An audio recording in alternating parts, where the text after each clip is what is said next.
안녕하십니까. 여의도 24시입니다. 이번 시간에는 이재명 더불어민주당 대표에 대해서 얘기를 해보겠습니다.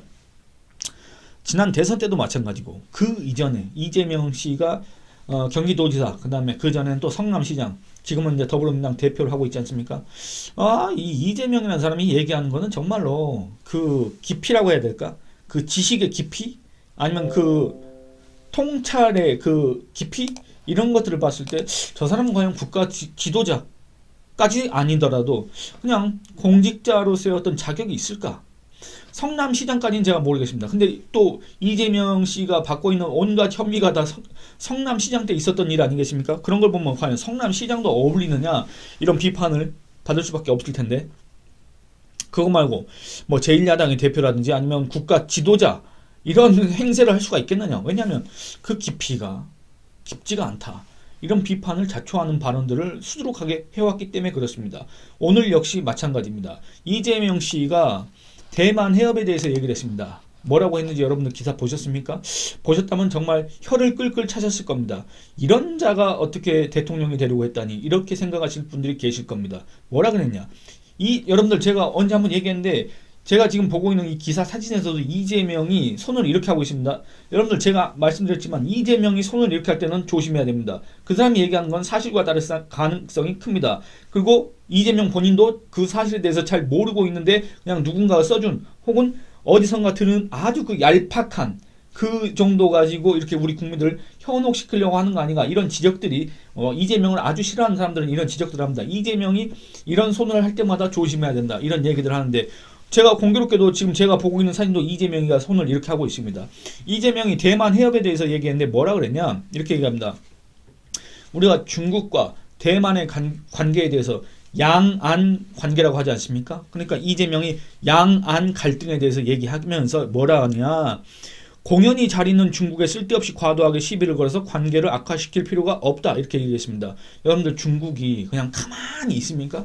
중국이 지네들 경제력이 커졌다고, 지네들 나라 규모가 좀 커졌다고, 지네들 군사력이 좀 세졌다고 지금 주변 국가를 사실상에 침탈을 하고 있습니다. 문화적으로 침탈하고 있고, 경제적으로도 뭔가 자기들이 경제 규제를 해서 다른 나라들이 자기 중국 중화주의, 패권주의, 일방주의, 이런 거에 복속하도록, 굴복하도록 지금 강요를 하고 있지 않습니까? 그 일방주의적, 패권주의적 행태, 이게 중국이 공연히 잘 있는 중국한테 거기에 우리가 별다른 조치도 취하지 못하고 아주 최소한의 저항이라고 해야 될까? 최소한의 소극적인 조치라고 해야 될까? 이런 것만 하는 상황인데, 그게 우리가 중국한테 쓸데없이 과도하게 시비를 거는 겁니까? 대체 이 사람의 국적, 이재명이라고 하는 사람이 온라인상에는 리짜이밍 이렇게 불리는데, 대체 이 사람의 국적이 어딘가 모르겠습니다. 이 사람 옛날에 중국 대사, 그거 우리 외교부 서열로 따지면 어디 국장급밖에 안 되는 그 싱하이밍을 만나면서 우리나라 제1야당의 대표가, 대통령이 되고자 했던 그 제1야당의 대표가 고개를 숙이고 거의 뭐 허리도 숙였지 않습니까? 싱하이밍은 마치 옛날에 중국의 황제가 보낸 칙사처럼 이러고 있고, 리짜이밍과 리재명은 거기에다 대고 고개를 숙였지 않습니까? 이런 이재명이 오늘 또 중국에 대해서 이런 얘기를 했다, 그겁니다. 여기에 대해서 지금 우리나라 5,100만 국민 중에서 이재명의 주장에 대해서 공감할 수 있는 사람이 몇 명이나 되겠습니까? 이재명이 또 뭐라 그랬냐면, 대만 해협에 대해서, 대만 해협을 갖고 그들이 싸우든 말든 우리는 기존 질서를 존중한다고 우아하게 한마디 하고 넘어가면 된다. 말도 안 되는 소리입니다. 세상에 말 한마디에서 중립을 지킬 수 있고, 말 한마디에서 분쟁에 휘말리지 않을 방법이 있다고 한다면 그 어떤 나라가 전쟁에 끼어들겠습니까? 그 어떤 나라가 전쟁을 치르겠습니까? 말도 안 되는 소리. 한마디로 어디 공상과학 소설에서도 나오지 못할 아주 인간의 상상력의 범위를 뛰어넘는 그야말로 환상적인 소리를 하고 있다, 그겁니다. 이런 비판을 자초할 수밖에 없습니다. 이재명의 말은. 여러분들, 대만 해협이 그들이 싸우든 말든 우리는 기존 질서를 존중하고 우아하게 한마디 하면 그냥 넘어갈 수 있는 문제고, 우리한테는 아무런 피해가 없는 문제입니까? 여러분들 지도에서도 보이시겠지만 이렇게 하는 게 더 빠르겠습니다. 여기 이쪽이 지금 대만이지 않습니까? 여기가 대만 해협이지 않습니까?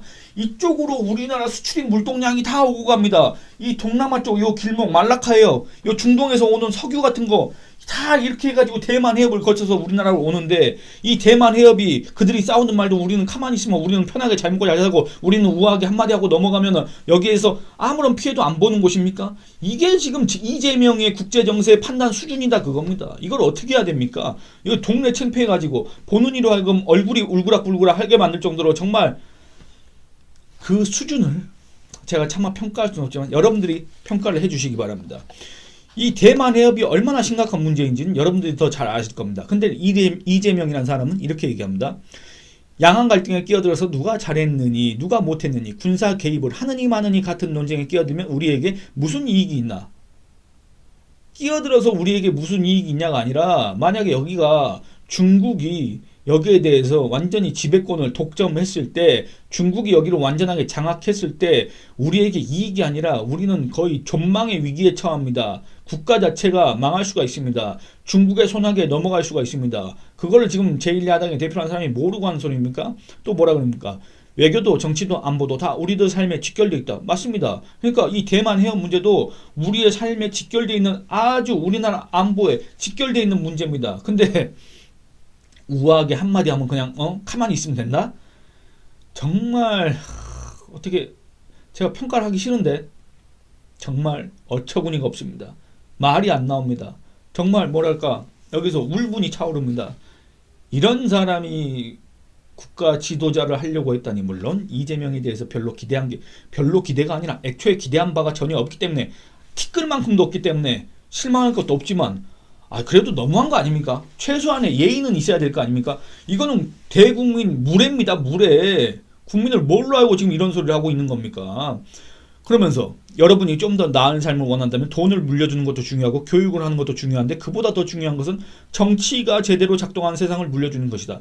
우리나라 정치가, 이재명의 이 말은 맞습니다. 정치가 제대로 작동했다면, 정치가 정말로 제대로 작동하는 세상이라고 한다면 어떤 사람들은 지금 정치를 못할 텐데, 감옥에 가 있어야 될 텐데, 이런 생각이 듭니다. 그 어떤 사람이라는 거 여러분들 잘 아실 겁니다. 얘기를 계속해 보겠습니다. 대만 해협 문제, 이거는 너무나도 간단합니다. 제가 무슨 국제 정치학을 전공한 것도 아니고 국제 관계학을 전공한 것도 아닙니다만, 저 같은 사람도 다 알고 있습니다. 근데 굳이 또 제 의견을 말할 필요 없이 그냥 객관적인 사실과 전문가의 의견만 한번 간단하게 인용을 해서 이 이재명이의 이런 대만 해협 이 발언 망언이라고 비판을 받을 수밖에 없는 이 얘기에 대해서 해보도록 하겠습니다. 여러분들, 이 대만 해협, 제가 아까 우리나라 수출입 물동량의 주요 통로다 그렇게 말씀드렸지 않습니까? 이게 어느 정도냐면은 우리나라뿐만 아니라 전 세계적으로도 마찬가지입니다. 그걸 한번 읽어보도록 하겠습니다. 이게 관련 기사인데 언제 나온 거냐면은 2022년도 8월달 기사입니다. 여기에서 대만 해협에 대해서 얘기하길, 대만 해협을 가리켜 세계에서 가장 바쁜 해운 통로라고 지칭한 블룸버그 통신은 올해 1월부터 7월 전 세계 해상에서 운항한 5,400여 척의 컨테이너선 중 약 48%가 대만 해협을 통과했으며, 화물량을 기준으로 봤을 때는 전 세계 물동량의 88%가 대만 해협을 지나 운송됐다고 분석했다. 여러분들, 그러니까 보시기 바랍니다. 전 세계 화물량의 물동량의 88%가 대만 해협입니다. 여러분들, 이곳이 이 불순한 의도를 가진, 다른 나라를 침탈할 의도를 가진, 다른 나라에 대해서 자기들 나라에 굴복하라고 그런 요구, 묵시적 요구를 계속 하고 있는, 강압적으로 나오고 있는 그 중국이 장악할 경우 어떻게 되겠습니까? 세계 안보, 세계 경제는 어떻게 되겠습니까? 그러면 우리나라는 어디 화성에 있습니까? 금성에 있습니까? 바로 요 지구에 있지 않습니까? 그럼 우리나라는 또 어떻게 되겠습니까? 우리나라야말로 가장 직접적으로 피해를 보는 거 아닙니까? 이 대만 해협 문제와 직결되어 있는 나라가 바로 우리나라와 일본 아닙니까? 근데 우아하게 한마디 하면 된다고? 중국한테 과도하게 시비 안 걸면 된다고? 우리가 언제 중국한테 시비를 걸었습니까? 이거 대만 해협 문제는 우리의 생존과 관련되어 있는 문제입니다. 그렇지 않습니까? 그리고 이 얘기는 이제 살펴보겠습니다. 이게 2023년 3월 달에 나온 대외경제정책연구원 보고서입니다. 보고서 중에서 보고서 제목이 이렇습니다. 미중 전략 경쟁 시기에 대만 문제와 한국의 경제 안보라는 보고서인데, 이 보고서의 일부 내용을 한번 살펴보도록 하겠습니다. 대만 해협 유사시 발생할 수 있는 공급망 불안은 주로 우리나라의 수출입 물동량에서 압도적인 비중을 차지하고 있는 해상 교통로에서 발생한다. 대만 해협 또는 그 부근을 통과하는 해상 교통로는 우리나라 해상 운송량의 33.27%를 차지하는데, 이 해상 교통로에 문제가 발생할 경우 주요 자원 및 제품에 한정하여 분석해도 하루에 4,452억 원의 경제적 손실이 발생하는 것으로 나타난다. 여러분들, 이 계산이 정확하다고 제가 장담은 못하겠습니다. 그리고 이 계산은 아까 말씀드렸다시피 주요 자원 및 제품에 한정한 아주 최소한의 아주 보수적인 손실 추산 결과입니다. 그럼에도 얼마입니까? 4,452억 원입니다. 4,452억 원인데 이건 아주 최소한의 금액입니다. 실제로는 이거의 10배, 100배가 될 수도 있습니다만, 이게 만약에 1년 내내 지속된다, 중국이 여기를 영구적으로 장악한다 했을 때 우리의 손실은 얼마냐면은 연간 162조 5천억입니다. 여러분들, 근데 우리가 우아하게 한마디 하고 넘어가면 끝나는 겁니까? 우리가 그냥 중국한테 과도한 시비를 건 적도 없지만 과도하게 시비를 안 걸고 아주 거기에 고분고분 얌전하게 있으면, 우아하게 한마디만 하면, 우리가 그냥 모호하게 가만히 앉아있으면 중국이 알아서 우리를 다 챙겨주고 그렇습니까?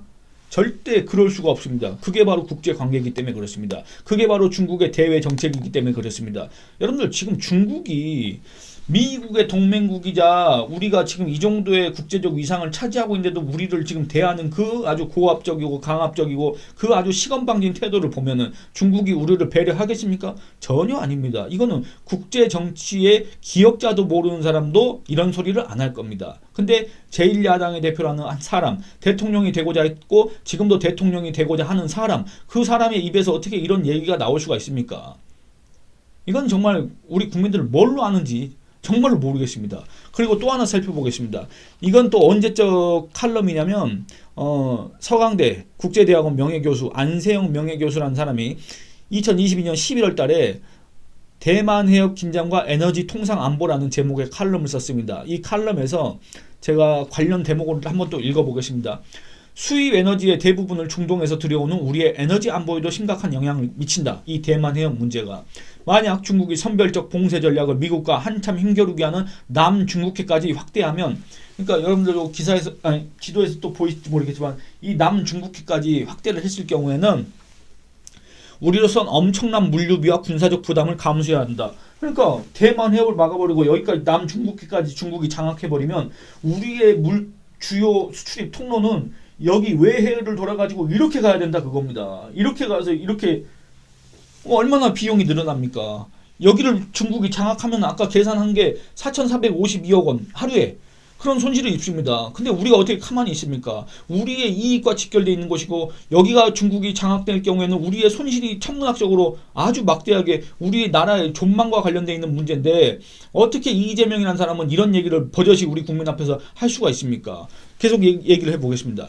이에 대한 대비책으로 우선 지난 푸놈펜 3자 회담에서 합의한 한미일 경제안보 대화를 적극 활용해야 한다. 경제안보 범위에 대만의 급변 사태 시 3국이 공조의 호위 함대를 운영하는 전략을 당연히 포함해야 한다. 지금 동아시아 바다에서는 강대국들이 자국의 이익을 지키기 위해 치열한 해상 위력전을 펼치고 있다. 우리 해군도 우리 바다 지키기 위해서 적어도 남중국해까지 작전 반경을 넓혀야 한다. 이를 위해선 남중국해와 대만해협의 군사적 긴장이 고조될 때 우리 해상 무역로를 보호할 수 있는 경항공모함 전단을 보유를 서둘러야 한다. 중국은 물론 패전국으로 항모 보유가 금지됐던 일본도 수척의 이즈모급 경항모를 보유하고 있는데 8대 군사대국 중에서 경항모조차 안 가진 나라는 우리나라뿐이다. 이렇습니다. 그러니까 우리가 우리의 이익과 직결된, 우리의 사활적 이익과 직결된 이 대만 해협과 남중국해 이 무역로를 지키기 위해서는 우리가 이거를 지킬 수 있는 해군력을 가져야 된다. 항모 전단을 갖춰야 된다. 이런 주장을 하는 셈입니다. 지금 이렇게 해도 모자랄 판이에요. 왜냐하면 지금 중국의 항모 전단이 몇 개입니다. 아마 3개 전단이 있을 겁니다. 뭐 항공모함, 세 번째 항공모함 지금 이제 뭐 건조 중인지 아니면 나왔는지 모르겠습니다만 어쨌든 중국은 지금 현재 그렇습니다. 근데 우리나라는 뭡니까? 지금 과도하게 이 주변국들한테 군사력을 투사하려고 그러고, 과도하게 이 외교적으로 압박을 가하고, 과도하게 문화적인 침탈을 하고, 이런 자들이 누굽니까? 바로 중국 공산당 아닙니까? 근데 이 중국 공산당을 비판할 게 아니라 우리나라가 무슨 과도하게 중국에다 시비를 걸었고 대만 해협 문제에 대해서는 우아하게 한마디 하면 끝난다? 여러분들 이런 사람의 그 지식, 이런 사람의 정세 판단, 이런 걸 믿을 수가 있겠습니까?